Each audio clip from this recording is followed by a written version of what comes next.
Now, by finding the root of both sides of our equation, the square root sign, we cancel out the square on this side of our equation, and then we're now going to be left with x minus 3 over 4. Yes. And then on this side of our equation, we are going to be having plus or minus the root of 49 over 16. You already know that the root of 49 is going to give you 7, and the root of 16 is going to give you what? 4. So you're now going to be left with 7 over 4 over here. So it's going to be plus or minus 7 over 4, because the root of it now is what? 7 over 4. So plus or minus 7 over 4.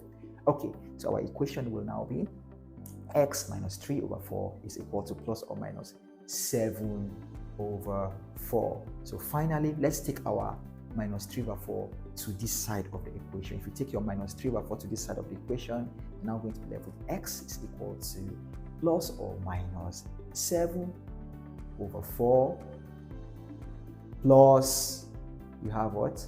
3 over 4. So by rearranging it now, our x will now be 3 over 4 plus 7 over 4, or 3 over 4 minus 7 over 4. It's that simple. It's that simple. So for the 3 over 4 plus 7 over 4, it's going to be what? 3 plus 7 over 4, and that will give you 10 over 4, and that will give you 2 whole number, and you're left with what? Of course, you have 10 over 4. 4 will go into 10 how many times? 2 times. So you put your 2 down.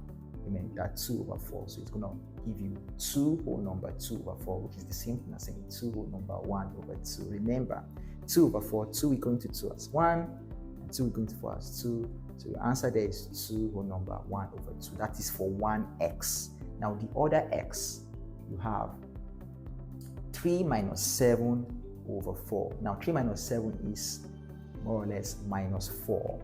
I've told you, when you have a smaller number subtracting a bigger number, your answer must be negative 4. But you just think of subtracting that smaller number from the bigger number first, and then you now put it in the negative sign. So right now, our minus 4 will be there. We have minus 4 over 4. Minus 4 over 4. And that will give you minus 1. So it means your x for this quadratic equation is what? 2 whole number 1 over 2, which is the same thing as 2.5. Or you say your x is minus 1. So we have successfully used completing the square method to break down our 2x squared minus 3x minus 5 is equal to 0. Wonderful. So our answers, x is equal to 2.5, or x is equal to minus 1, or x is equal to 2 number 1 over 2, or x is equal to minus 1. Thank you so much for your time. I hope you understand this perfectly. Whatever the case, you can ask your question down in the comment section, and I will be giving you a reply or response. Thank you so much for your time. You have a wonderful day ahead of you until I come your way.